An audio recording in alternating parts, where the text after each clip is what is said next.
¿Son ciudadanos ustedes de un país? Me imagino que sí. Y podemos estar agradecidos porque todos hemos nacido y tenemos una patria terrenal que nos cobija y nos da muchas oportunidades. Algunos tienen más de una nacionalidad. El apóstol Pablo tenía dos nacionalidades, la judía y también la romana, y cuando iban a castigarlo una vez, hizo valer su ciudadanía romana para que no lo castigaran. En mi caso, tengo tres ciudadanías. La argentina, porque nací allí. La uruguaya, porque mi madre era uruguaya y se podía ser ciudadano uruguayo sin perder la nacionalidad anterior. Y también la norteamericana, porque viví bastante tiempo en Estados Unidos, lo suficiente como para acceder a la ciudadanía norteamericana. Pero tengo todavía una ciudadanía más, y es la que quiero compartir con ustedes hoy. La ciudadanía de la ciudad celestial, del reino eterno. Cristo mismo vino a darnos esa ciudadanía. Mientras que acá en la tierra, para obtener la ciudadanía de un país, es necesario hacer hilera y esperar a que lo atiendan y puede llevar un trámite bastante largo. El Hijo de Dios vino hace 2000 años atrás para traernos esa ciudadanía, para concedérnosla. Es un privilegio muy grande poder contar con esa ciudadanía. Y hoy quiero hablarles acerca de la coronación del Rey de la Nueva Jerusalén. Todos tendremos la oportunidad de vivir en ese reino eterno. En este mundo los hombres buscan un presidente o buscan un líder político y se entusiasman con él y al final ya quieren otro. Pero en aquel reino eterno no querremos otros, porque nuestro Rey será el mismo que hace 2000 años atrás vino aquí para redimirnos, para dar su vida por nosotros. Y como Él, nunca hubo nadie, no lo hay, ni lo habrá. Por eso los redimidos, los que aman los principios de su reino, querrán estar siempre con Él. El plan de salvación en 7 meses es lo que estuvimos viendo. Yo quiero mostrarles estos 2 libros que he escrito en tiempos recientes. El primero tiene que ver las expectaciones apocalípticas del santuario. En este libro muestro la coronación del rey de la ciudad nueva y eterna, la Nueva Jerusalén. En este libro abarco muchos de los aspectos que hemos estado considerando en esta serie sobre las puertas que se abren y se cierran en el templo celestial, sobre la coronación inaugural y la coronación final del Hijo de Dios y todo lo que implica formar parte de ese reino. Y más recientemente aún hablé de los tiempos apocalípticos del santuario y lo escribí con confirmaciones históricas, bíblicas por supuesto, y astronómicas. Aquí considero nuevamente ese calendario apocalíptico. En estos 2 libros que les estoy mostrando, considero en detalle todos estos aspectos. Es imposible considerar todos los detalles en una presentación como esta o en una serie como la que estamos dando, pero estamos tocando aspectos esenciales y todos podremos sentirnos realmente alimentados al conocer que hay un programa apocalíptico que Dios trazó desde milenios atrás y que se está cumpliendo desde hace 2000 años y que estamos al punto de ver su culminación. Así que estamos considerando de nuevo el plan de salvación en 7 meses. Si alguno vio el calendario en temas anteriores, felicítese porque repitiéndolo va a ir quedando fijado en la mente y verá la importancia de ese calendario para el tema de hoy, de la coronación final del rey de la Nueva Jerusalén. Ese calendario comenzaba en primavera, más o menos en torno a marzo o abril, dependiendo el año. Y comenzaba en torno a la cosecha con las primicias de la cebada en primer lugar y luego las primicias del trigo, hasta que se concluía la cosecha en el final, en el 7º mes. Era un calendario sacerdotal y tenía que ver con la inauguración del templo de Israel, porque ese templo fue inaugurado en la primavera, en el primer mes de ese nuevo año litúrgico sacerdotal. Seguía el verano con la cosecha que terminaba en otoño, al comenzar el otoño, en torno a septiembre u octubre. Veamos que son 7 meses, y así como hay una semana que está trazada por Dios mismo sin razón astronómica, sino simplemente por ese reloj que Dios reveló, el Creador, y culminaba con el 7º día, que era un día de reposo, era el día del Creador. Así también hay un 7º año, un 7º mes, y hay también un 7º año que se llamaba 7º año sabático, pero no vamos a considerar ese tema hoy. Forma parte de otro tema que hemos considerado en otra sección. Y allí concluía la cosecha, se daba la cosecha final. Recordemos que Jesús dijo que la cosecha iba a ser al final del tiempo. Pero Jesús fue las primicias y los cautivos de la muerte que resucitaron con él, que llevó al cielo, fueron primicias de la resurrección final de todos los justos. Allí concluía en el 7º mes el año sacerdotal o los 7 meses apocalípticos, podríamos decirlo, o simbólicos o representativos. Y concluía con la vendimia de las uvas. Esto es interesante destacar porque se habla también de la vendimia en el Apocalipsis, especialmente hacia el final del capítulo 14. Y entonces comenzaba en el 7º mes el calendario o año real, porque sorprendentemente los meses siempre comenzaban a contarse desde la primavera. Pero los años de los reyes de Judá, del reino de Judá más definidamente, comenzaban a contarse desde el otoño. Era el calendario civil, como lo llaman hoy, o calendario real, porque en aquella época había reyes. Y luego venía el invierno, que representa este milenio, al milenio de la Biblia, que tiene que ver con este mundo destruido y sin habitantes. Porque los malvados habrán perecido y los redimidos estarán con Cristo en la ciudad del Rey Celestial. Las criaturas terrenales coronaron al Rey de los redimidos, con espinas. ¡Qué vergüenza! Pero eso ocurrió. Y como lo dijimos anteriormente, gracias a Dios que ocurrió. Porque aunque es vergonzoso para nosotros que hemos participado a causa de nuestros pecados en todo eso, gracias a Dios que ocurrió, porque allí se consumó nuestra redención. Y Jesús se levantó de entre los muertos, ascendió al cielo y fue coronado a la diestra de Dios sobre un reino sacerdotal, según el orden de Melquisedec.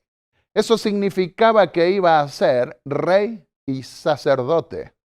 Pero para ser rey de la Nueva Jerusalén como el segundo David, debía esperar a su conclusión. Cuando termine su intercesión sacerdotal en el lugar santísimo, justo antes de volver a la tierra en gloria y majestad, será coronado por segunda vez como Rey de Reyes y Señor de señores. Y eso está por ocurrir. Porque Jesús está por terminar su fase final de intercesión en el lugar santísimo, donde el sumo sacerdote concluía los servicios del santuario en ese famoso día de la expiación. Y ahora se sentaría sobre el trono de David en la nueva Jerusalén. La vieja Jerusalén era simplemente una representación, un símbolo de esa ciudad que ahora sería todo de oro, toda de oro, las calles de oro, etc.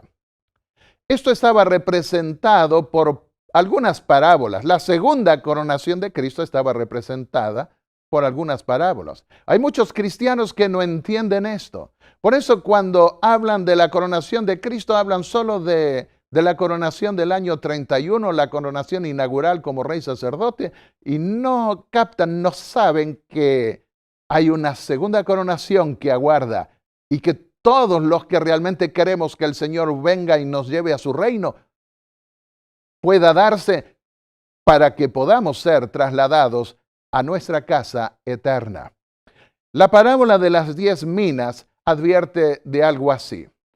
Un hombre noble, dijo Jesús en Lucas 19, se fue a un país lejano a recibir un reino y volver. Al decir se fue a un país lejano, da la intención o la idea de una demora. ¿Y cuál fue el propósito para irse? Para recibir un reino. Y cuando recibiese el reino, iba entonces a volver. Si ese reino lo habría recibido ya en toda la dimensión que se espera que lo reciba, cuando subió al cielo en el año 31, ¿cuánto demora para volver? Pero dice, y fue nombrado rey y volvió a su país. Estamos esperando ese momento en que sea nombrado rey de la Nueva Jerusalén, porque Dios no lo va a poner rey de una ciudad vacía y debe determinarse quiénes van a ser ciudadanos, quiénes van a formar parte de esa ciudad. Le preguntaron los discípulos a Jesús en el libro de Hechos de los Apóstoles, el capítulo 1, cuando Jesús comenzó a ascender al cielo y se iba, y le dijeron, Señor, ¿restaurarás el reino a Israel en este tiempo? Los discípulos pensaban que Jesús iba a ser rey sobre la vieja Jerusalén, como hijo de David.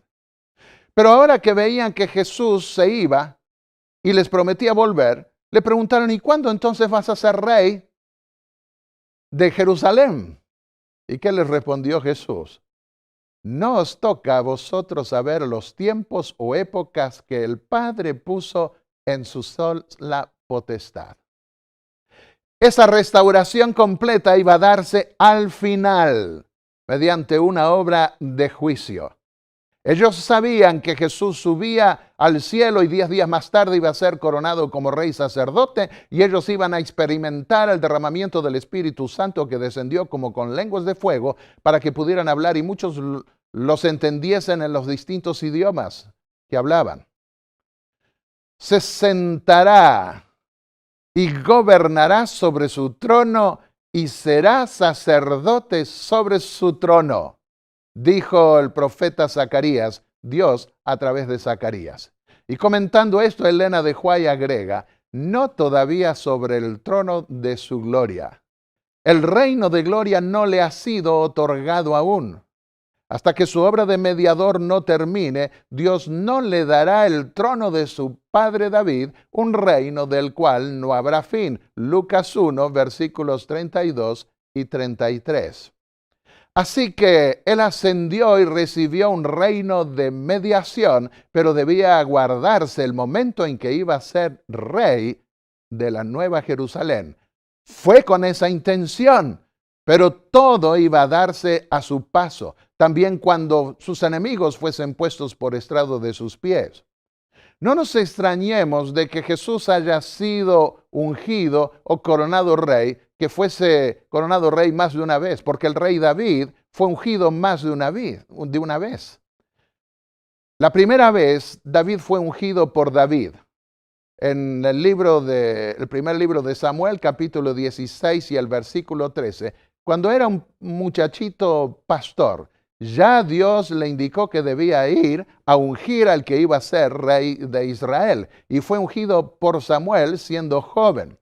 La segunda vez, cuando vinieron los representantes de la tribu de Judá y lo nombraron rey. Segunda Samuel capítulo 2, versículo 4, lo ungieron rey. Y la tercera vez, segunda Samuel 5:3, cuando fue ungido rey por los ancianos de todas las otras tribus de Israel. Y prestemos atención, vinieron los ancianos de Israel para ungirlo como rey. Esto es importante porque en el capítulo 5 que hoy estudiaremos de Apocalipsis, están los 24 ancianos y lo aclaman como rey. Vamos a continuar. En 1 Samuel 16:13 dice que desde el día en que David fue ungido como rey, el Espíritu del Señor vino a él con poder.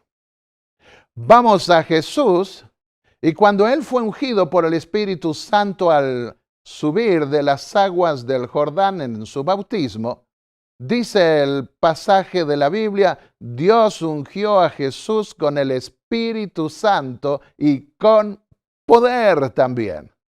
Por eso tenemos que tener en cuenta que así como David fue ungido 3 veces, también el Hijo de Dios iba a ser ungido más de una vez. Y al considerar el capítulo 5 de Apocalipsis, tenemos que decidir si se refiere a una coronación ya pasada, como la inaugural donde iba a ser sacerdote según el orden de Melquisedec, o la final donde iba a sentarse sobre el trono de David, ese trono simbólico, figurativo, en la Nueva Jerusalén.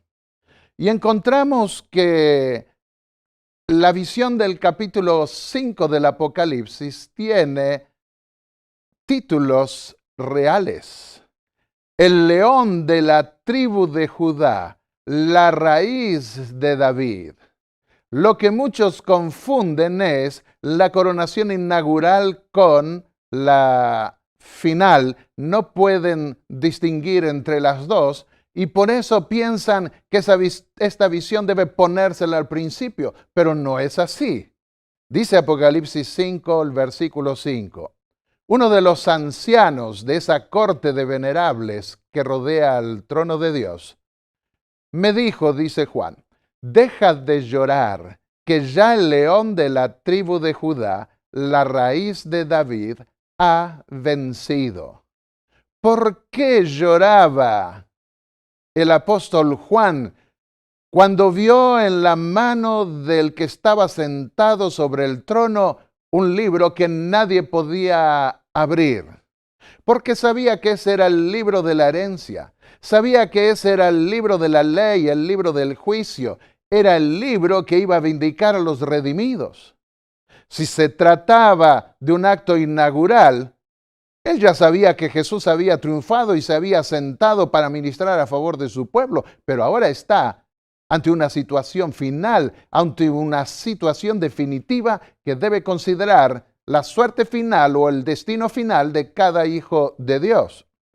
Y entonces le dice el anciano, deja de llorar porque el león de la tribu de Judá, la raíz de David, ha vencido. Él sí puede abrir el libro y sus 7 sellos.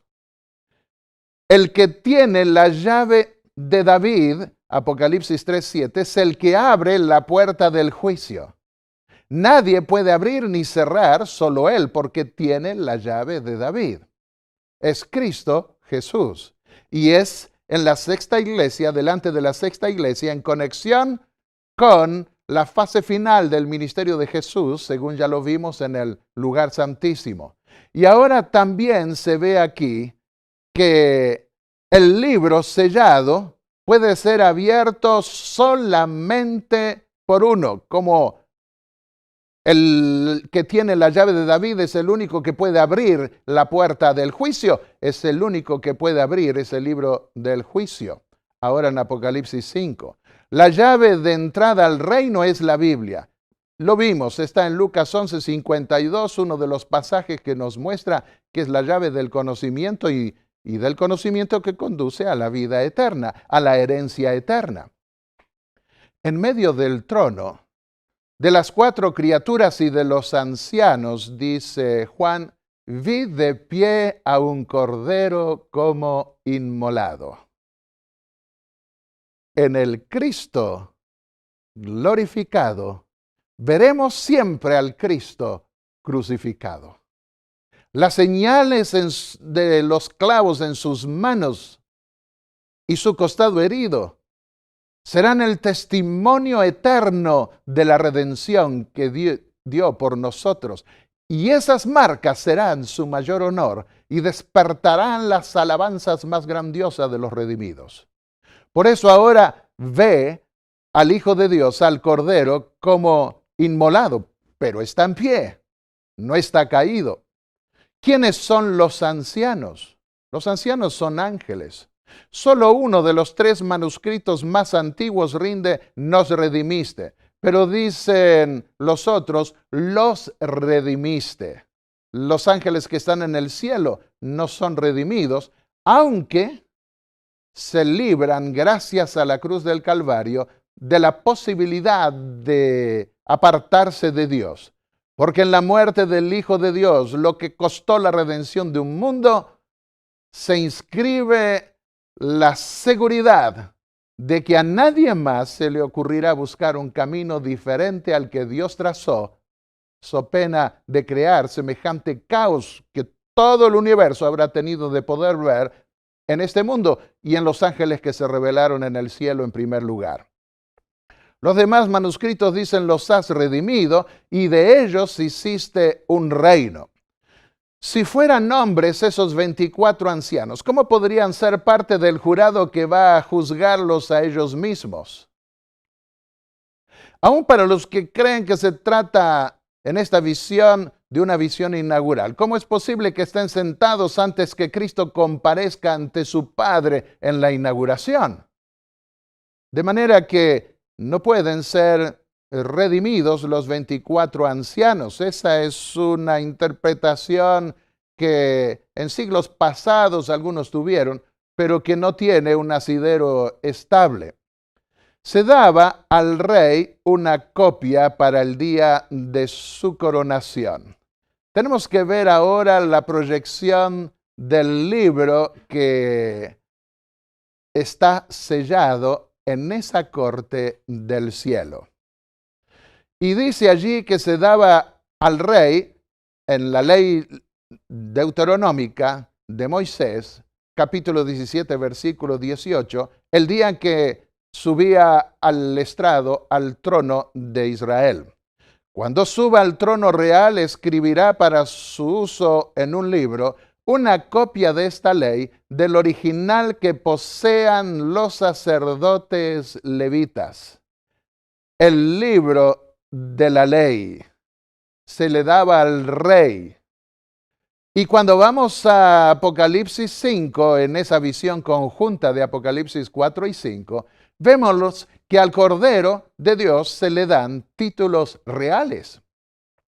El león de la tribu de Judá, la raíz de David, ha vencido para abrir el libro.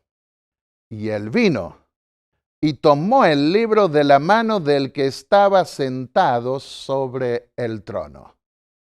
Vino y tomó ese libro sellado, el único en todo el universo que podía tomar y abrir ese libro para ser rey. Porque él había muerto para redimir un mundo perdido. Vayamos a la visión del capítulo 7 de Daniel, versículos 12 al 13.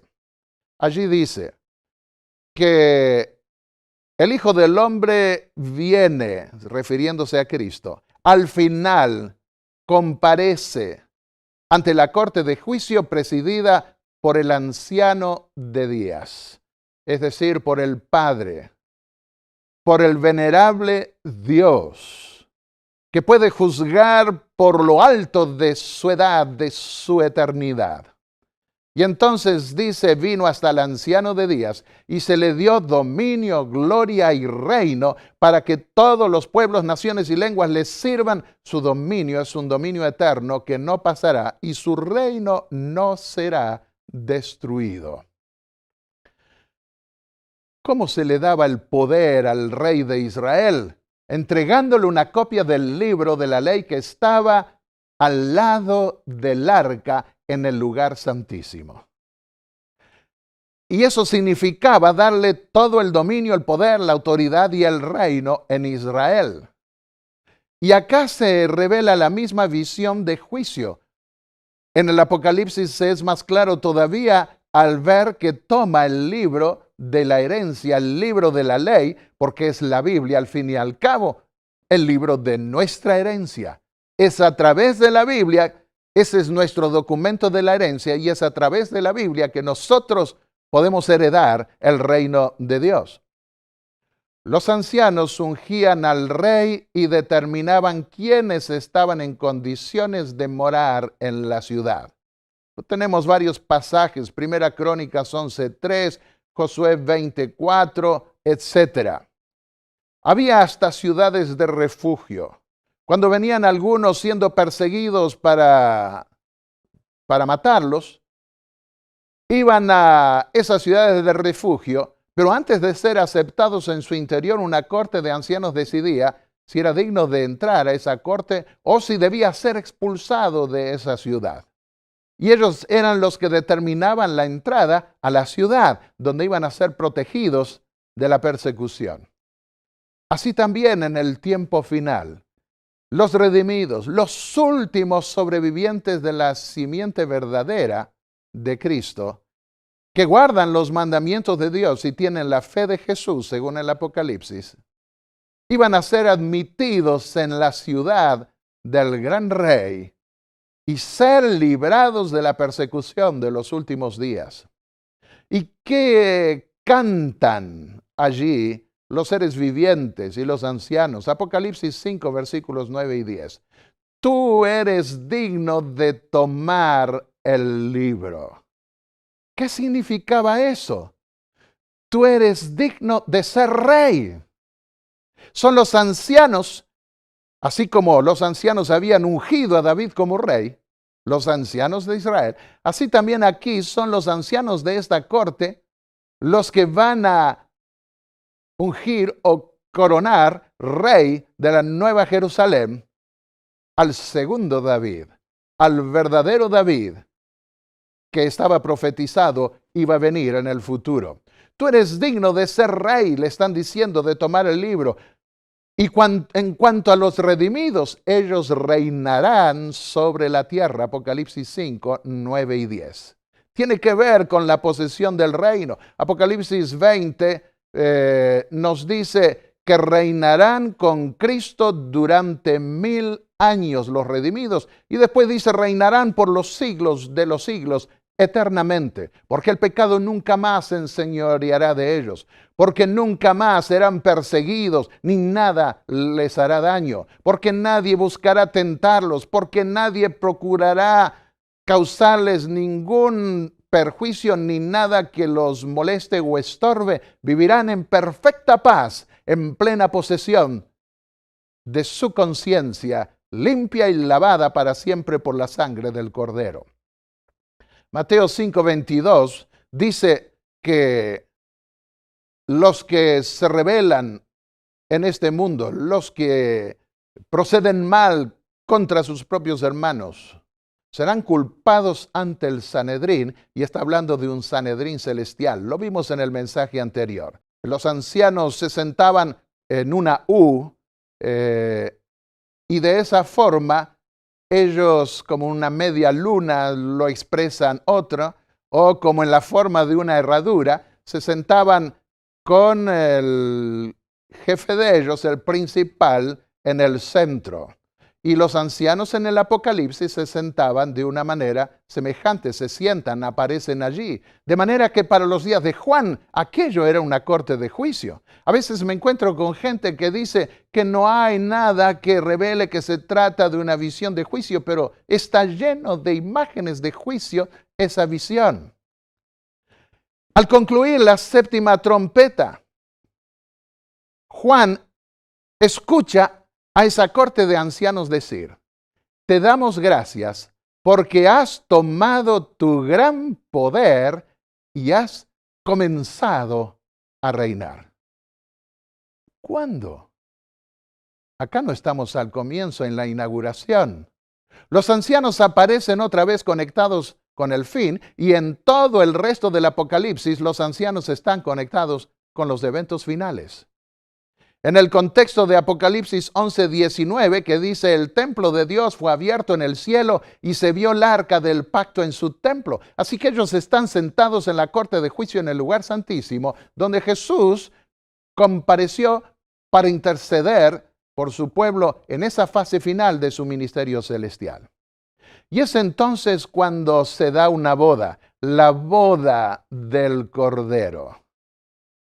Todo el mundo se alegra cuando va a haber una boda. Hay quienes quieren ver, y la mayoría quiere ver a la novia. Cuando la novia viene y se acerca, y entonces he visto a veces a jóvenes señoritas saltar cuando ahí aparece la novia. Y muchos hasta se olvidan del novio. Pero acá nosotros queremos ver al novio, Cristo Jesús, el Rey de la Nueva Jerusalén. Y por otro lado, todos los ángeles de Dios querrán ver a la novia, la iglesia. Ahora, de ser militante, pasará a ser triunfante. Ver lo radiante del rostro de los redimidos que habrán triunfado. La esposa del Cordero en el Apocalipsis es la ciudad celestial. El Cordero representa a Jesús, quien ofreció su vida en sacrificio por el pecado. Pero en la tierra, ¿cuál es la novia del Cordero? Hay dos mujeres. En Apocalipsis 12 se trata de una mujer pura y perseguida. En Apocalipsis 17 se trata de una mujer ramera y perseguidora. ¿Cuál de las dos es la novia del Cordero? Por supuesto, la primera. Otra parábola de una futura coronación está en San Mateo, el capítulo 22, los versículos 2 al 14 más definidamente. El reino de los cielos, dijo Jesús, es semejante a un rey que preparó el banquete de boda para su hijo. Y envió a sus siervos a llamar a los invitados a la boda, pero no quisieron venir. Volvió a enviar a otros siervos con el encargo de decir a los invitados: la comida está preparada, los toros y los animales engordados han sido muertos y todo está dispuesto, venid a la boda. Pero ellos no le hicieron caso. Se fueron, uno a su labranza, otro a sus negocios, y otros echaron mano de los siervos, los afrentaron y mataron. Al oír esto, el rey se enojó, envió su ejército, mató a esos homicidas y quemó su ciudad. ¿A qué se está refiriendo Jesús? A la vieja Jerusalén, a la ciudad donde Dios había morado durante tanto tiempo. Y eso ya se cumplió en la historia. Sucedió en el año 70 de nuestra era. Entonces, sigue Jesús contando esta parábola, dijo a sus siervos: el banquete está preparado, pero los convidados no eran dignos. Id pues a las salidas de los caminos y llamad al banquete a cuantos halléis. Salieron los siervos por los caminos y juntaron a todos los que hallaron, malos y buenos, y la sala se llenó de convidados. Salieron a todo el mundo a predicar el Evangelio. Y el propósito del Evangelio es invitar a la boda del Cordero, a la coronación final del Hijo de Dios sobre esa ciudad celestial. Y quiere tener esa ciudad llena de ciudadanos dignos de ese reino. Por eso Él dio su vida por ti y por mí.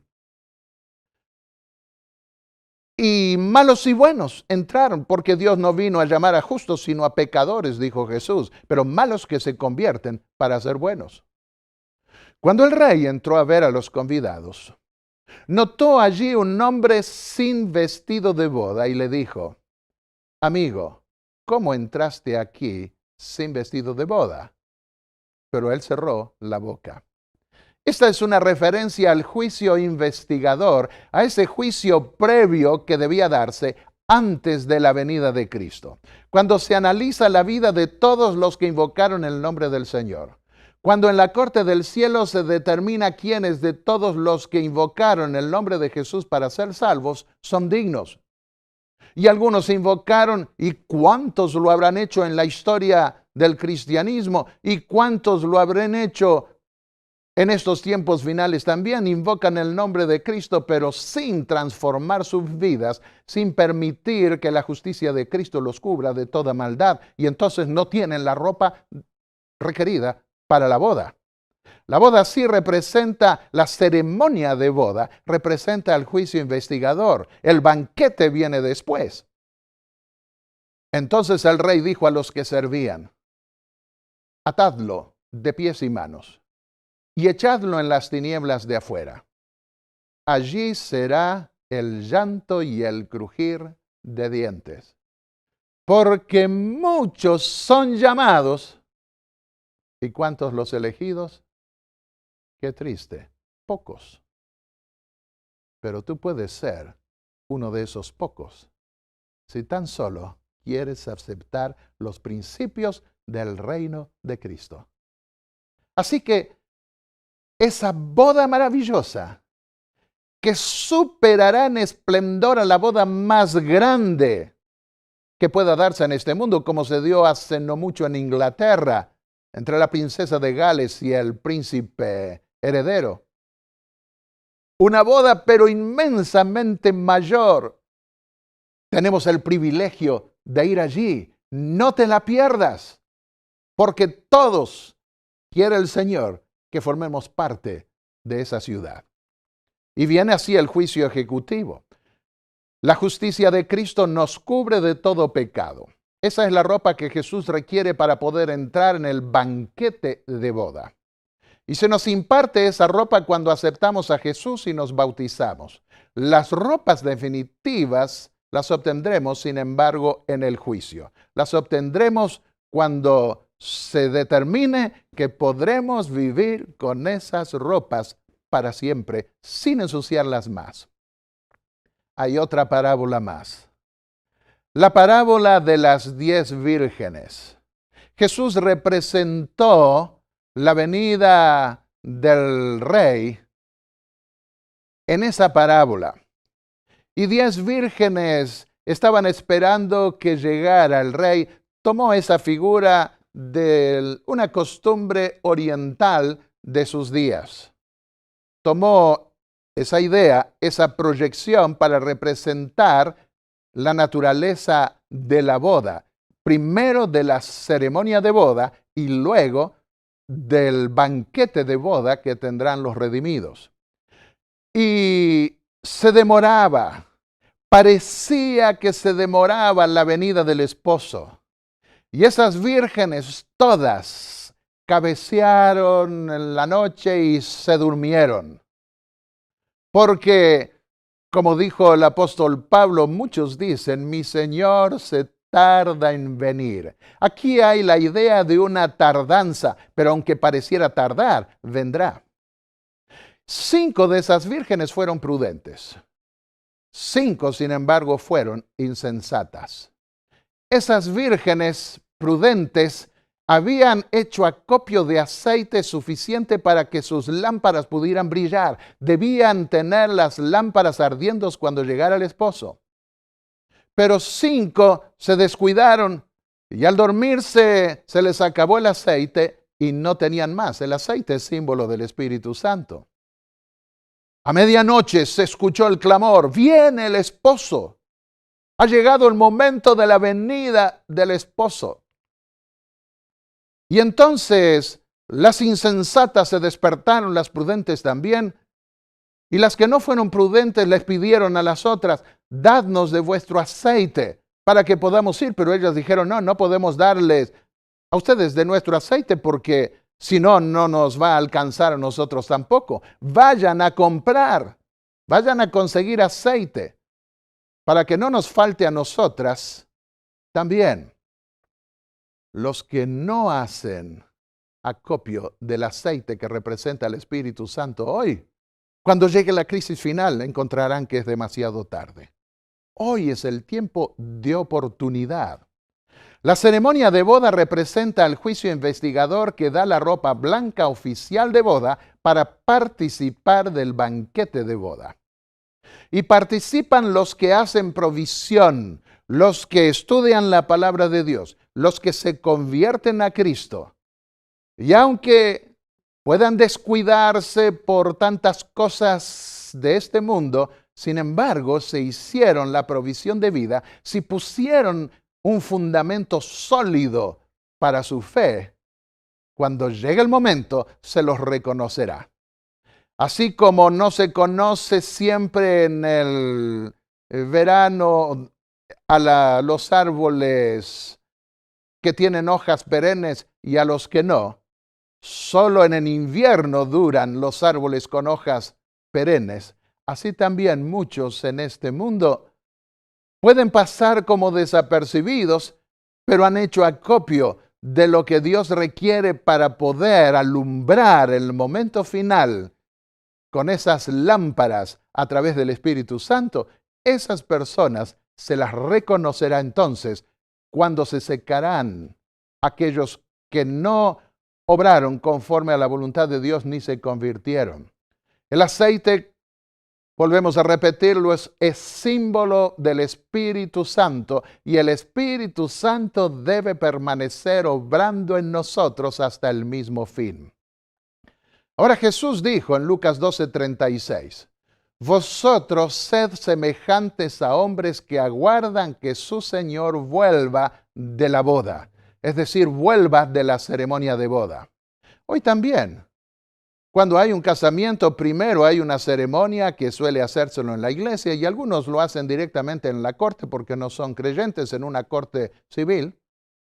Y luego viene el banquete de boda y normalmente van a ese banquete los que reciben una tarjetita a quienes se les convida a eso. Los otros pueden venir a la ceremonia, pero no necesariamente al banquete de boda. Así también el Señor nos da las ropas para que podamos participar también del banquete de boda y ser aprobados en esa ceremonia de boda. Dichosos los siervos a quienes el Señor encuentre velando cuando Él vuelva, dijo Jesús, con las lámparas encendidas, con suficiente aceite. Os aseguro, dijo Jesús, que se ceñirá, los invitará a sentarse a la mesa y vendrá a servirles. Dichosos los que encuentre el Señor velando cuando Él vuelva. Aquí vemos que la boda, la ceremonia de boda se da antes de su venida, poco antes de su venida, y representa el juicio de Dios. Aquellos que no entran con Cristo al lugar santísimo y que se quedan con los rudimentos del Evangelio y no siguen creciendo, corren el riesgo de perderse esa boda final y no entender la crisis final y lo que aguarda realmente a los cristianos que venzan en esa oportunidad. Llegaron las insensatas, golpearon la puerta, clamaron que se les abra la puerta, pero esa puerta no se abrió. Y se perdieron.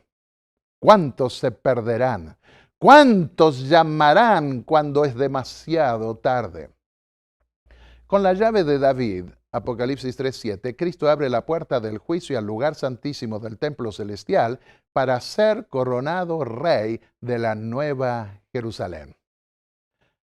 En una visión que tuvo Elena de White bien al principio, en la página 55 del libro Primeros Escritos, ella escuchó las palabras de Jesús cuando pasó al lugar santísimo. Aguardad aquí. Voy a mi Padre para recibir el reino. Mantened vuestras vestiduras inmaculadas, y dentro de poco volveré de las bodas y os recibiré a mí mismo. Esto está conforme al pasaje del Evangelio de Lucas que acabamos de ver. Las ropas, mantenerlas inmaculadas. Has ensuciado esas ropas después de haberte bautizado. Si hay algunos que nunca se han bautizado, pueden recibir esas ropas, pero pueden volverse a ensuciar. Por eso Jesús dijo, por eso en el Apocalipsis se nos dice, en palabras de Jesús también, o del ángel que le revela a Juan, que los que venzan habrán lavado sus ropas en la sangre del Cordero. Si nos hemos apartado de Dios, si hay alguien que se ha apartado de Él, puede saber que hay tiempo de oportunidad a su alcance todavía, puede lavar sus ropas en la sangre del Cordero. En el capítulo 7 de Daniel, en esa visión del juicio, que tenemos que verla de nuevo, en la parte final del juicio, ¿qué es lo que vemos? ¿Cómo culmina ese juicio? Mientras yo miraba, dice Daniel, fueron puestos tronos y un anciano de día se sentó. Su trono llama de fuego y sus ruedas fuego ardiente. Un río de fuego salía delante de él. Millares de millares le servían y millones de millones asistían ante él. El tribunal se sentó en juicio y los libros fueron abiertos. Seguí mirando y vi que con las nubes del cielo venía como un hijo de hombre. Llegó hasta el juez, ante el anciano de días, y fue llevado ante él. Su dominio es eterno que nunca pasará, y su reino nunca será destruido.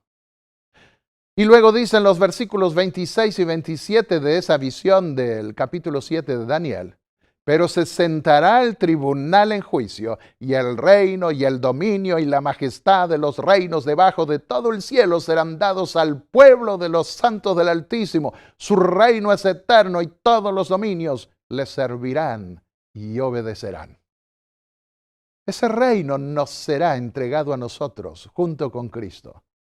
Reinaremos en ese reino porque no habrá necesidad de policías. Los perros estarán fuera, dice el Apocalipsis, esos perros guardianes que hoy se necesitan y asustan en las ciudades. Nadie será asustado, nadie será amedrentado allí. Estaremos para siempre en pleno uso de nuestras facultades mentales y espirituales, limpios, dignos, delante del trono de Dios y del Cordero. En la séptima trompeta se habla de ese acto final. Es entonces cuando dice que Cristo comienza a reinar. Apocalipsis 11, versículos 15 al 18. Hubo fuertes voces en el cielo, fuertes voces en la época final, que dijeron, el reino del mundo ha venido a ser de nuestro Señor y de su Cristo y reinará para siempre jamás. Por fin, agreguemos nosotros, porque aguardamos, anhelamos que ese día llegue. Y ha llegado tu ira, la ira de Dios. La época cuando van a derramarse las plagas finales sobre este mundo. El tiempo de juzgar a los muertos, de dar el galardón a tus siervos los profetas, a los santos y a los que temen tu nombre, pequeños y grandes, y de destruir a los que destruyen la tierra. Todo mayordomo infiel a quien Dios permitió venir a este mundo, será destruido. Nadie hará daño en la nueva Jerusalén, en la nueva tierra y en la nueva atmósfera del cielo que Dios creará. Ellos serán expulsados, pero aquellos que se convirtieron permanecerán eternamente en ese reino eterno. Entonces, dice Apocalipsis 11, 19, fue abierto el templo de Dios que está en el cielo y quedó a la vista el arca de su pacto en su templo. Ese es el periodo del juicio en el lugar santísimo que determina quiénes van a ser ciudadanos, quiénes van a recibir la compensa eterna y quiénes van a ser destruidos para siempre. En ese día de la ira de Dios y de la ira de las naciones. Vamos a Apocalipsis 19 y dice, gocémonos, alegrémonos y démosle gloria, porque ha llegado la boda del Cordero. El primer mensaje angélico decía, ha llegado la hora del juicio. Adorad al Creador. Y comienza la visión del capítulo 4 de Apocalipsis, adorando al Creador y luego honrando y alabando al Redentor. Y continúa diciendo Apocalipsis 19, y su novia se ha preparado, su iglesia, los redimidos, el remanente final del cual habla el Apocalipsis. Y le fue dado que se vista de lino fino, limpio y resplandeciente, porque el lino fino representa las obras justas de los santos. Temed a Dios y dadle gloria, porque ha llegado la hora del juicio. Y nos dice ese otro pasaje, ha llegado la boda del Cordero. Hay primero una ceremonia de boda que determina quiénes tienen la ropa adecuada para formar parte del banquete celestial. Esa justicia de Cristo representada en las ropas blancas que se nos ofrecen cuando nos convertimos al Señor y nos bautizamos. La ceremonia de boda es dada a los redimidos. El juicio les concede, sin embargo, en esa ceremonia de boda, a los mártires del pasado, les concede esas ropas limpias. Pero deben esperar todavía un poco más en la tumba hasta el día de la resurrección final, según se les dice. Y entonces viene el banquete de boda. El capítulo 3 de Zacarías habla de un cambio de ropas del sumo sacerdote y tiene que ver con el cambio de ropas que habrá también en el cielo cuando Cristo termine su obra mediadora y se quite las ropas sacerdotales y se vista sus ropas más reales. Dice Levítico 16, 23 y 24, que el sumo sacerdote debía quitarse los vestidos que se había puesto para entrar en el lugar santísimo, en el santuario, y entonces debía dejarlos allí al terminar su obra mediadora del año. Y después se ponía sus vestidos completos y de esa forma salía. Esta cita de Elena de White me gusta, dice, así como el sumo sacerdote, después de realizar su servicio en el lugar santísimo, salía con sus ropas pontificales ante la congregación que lo esperaba, así también Cristo vendrá la segunda vez, revestido con las vestimentas gloriosas del blanco más puro. Vendrá con su propia gloria y la gloria de su Padre, como Rey de reyes y Señor de señores, y toda la hueste angélica lo escoltará en su trayecto. El cielo se vaciará de ángeles. Vendrán, y el Apocalipsis lo representa como montando un caballo, y a sus ángeles también como viniendo en caballo, porque se iba a la guerra en caballos en esa época, y así se representa que vienen para librar la batalla final. Otra cita de Elena de White. El tiempo llegará cuando todos lo alabarán diciendo, tú eres digno de tomar el libro y abrir sus sellos, porque tú fuiste inmolado y nos has redimido para Dios con tu sangre. Es llamativo que Elena de White ponga la posesión del libro y el abrimiento de ese libro para el futuro. Por supuesto, los sellos y las trompetas del Apocalipsis tienen que ver con cosas que ya se dieron en la historia del cristianismo, pero son los sellos que enmarcan más definidamente el testimonio que dieron los cristianos a lo largo de los siglos a través de ese libro en su devoción o en su profesión de fe. Eso es lo que nosotros contemplamos. Lo vimos en otra serie cuando hablamos de los sellos del Apocalipsis. La corte final revé o repasa o reconsidera los hechos del pasado. Y entonces dice el pasaje, tú eres digno, tú fuiste inmolado, nos has redimido para Dios con tu sangre. Aquí cuenta Elena de White, se ve con un manuscrito que tiene que ver con nos has redimido. Pero luego habla de que los ángeles también participan de ese canto de los redimidos. Y dice, nos has redimido de toda raza, lengua, pueblo y nación, y nos has hecho reyes y sacerdotes. Digno es el Cordero que fue inmolado de recibir poder, riqueza, sabiduría y fortaleza, honra, gloria y alabanza. Acá en la tierra adoran al mono. Perdonen la expresión, no lo adoran. Pero lo consideran como un antecesor nuestro o ambos poseyendo un antecesor común, le han quitado a Dios el derecho de su autoría como creador y no reconocen entonces por consiguiente tampoco al Redentor. Oh, comencemos a cantar los cantos del cielo aquí, dice Elena de White, y entonces podremos unirlos a la compañía celestial de lo alto. Qué maravilloso será participar en el centro del trono de esa alabanza a Dios y al Redentor, acompañados por las miles de voces y voces de ángeles de Dios. Otra declaración. Cristo dice, en el día de mi coronación, vosotros seréis una joya de gozo en mi corona. Acá se está refiriendo también a una coronación futura. Nuevamente, otra declaración en 1906. En el día de su coronación, Cristo no reconocerá como suyo a ninguno que lleve mancha o arruga, sino a que a sus fieles les dará coronas de gloria inmortal. El más humilde puede tener una parte en la obra y una parte en la recompensa cuando tenga lugar la coronación y Cristo, nuestro abogado y redentor, llegue a ser el rey de sus sujetos redimidos. Y yo, Juan, dice Apocalipsis 21, vi la santa ciudad, la nueva Jerusalén que descendía del cielo de Dios, engalanada como una novia para su esposo. Y oí una voz del cielo que dijo, ahora la morada de Dios está con los hombres, y Él habitará con ellos. Ellos serán su pueblo, y Dios mismo estará con ellos, y será su Dios. El Padre no coronará a su Hijo como rey de una ciudad vacía. Por eso se requiere un juicio investigador para determinar quiénes van a llenar esa ciudad. Es por esa razón que antes de coronarlo rey de la Nueva Jerusalén, hay una revisión para que determine quiénes formarán parte de esa ciudad, tal como estaba proyectado por el último mes sacerdotal y el comienzo del calendario real. Vi a Jesús, escribió Elena de White, quitarse su ropaje sacerdotal y vestirse con sus ropas más reales. Sobre su cabeza había muchas coronas, una corona dentro de la otra. Rodeado de la hueste angélica, se retiró del cielo. ¡Qué maravillosa promesa! Esta cita no puedo dejar de darla.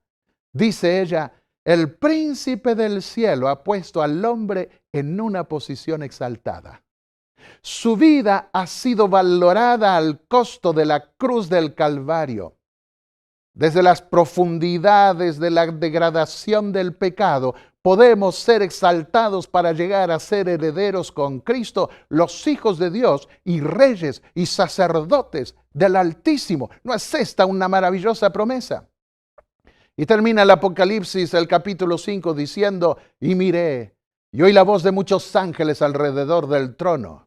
Y decían a gran voz, el Cordero que fue muerto es digno de recibir poder y riqueza, sabiduría y fortaleza, honra, gloria y alabanza. Y a todos los que estaban en el cielo, en la tierra, en el mar y debajo de la tierra, y a todas las cosas que hay en ellos, les oí cantar. Al que está sentado en el trono y al Cordero, sean la alabanza, la honra, la gloria y el poder por los siglos de los siglos. Y las 4 criaturas dijeron, amén. Y los 24 ancianos se postraron y adoraron. ¡Qué maravilloso mensaje que hoy tenemos para ofrecer! Sí, mi querido amigo, tú puedes ser ciudadano del reino celestial. Tú puedes participar de la coronación del gran rey por toda la eternidad cuando su Padre lo coronará como rey de esa ciudad santa. Yo te invito a que humildemente inclines tu rostro otra vez para pedirle a Dios que te acepte como ciudadano de ese reino. Y habrá gozo y alegría porque dijo Cristo que en los cielos cuando hay un pecador que se arrepiente, todos alaban a Dios, los ángeles tocan sus arpas y alaban a Dios. Inclinemos el rostro donde estamos y oremos al Señor. Padre y Dios Santo que estás en los cielos, ante ti estamos, Señor, sabiendo que somos indignos de una recompensa tan grande. Pero tú nos das ánimo, nos das esperanza, porque diste a tu Hijo, para que muriese por nosotros. Y si tú, oh Señor, no creyeras que podemos ser redimidos, jamás hubieras dado a tu Hijo. Por eso, al conocer esa preciosa noticia que ya se cumplió hace 2000 años atrás, cuando tu Hijo dio su vida por nosotros y nos redimió de nuestros pecados, miramos hacia adelante y queremos ver en el Cristo glorificado pronto al Cristo crucificado, porque allí recibiremos el reino junto con Él. Estamos cansados de este mundo. Anhelamos un mundo mejor y ese mundo pronto llegará. Acéptanos, Señor, en el nombre de Jesús. Amén.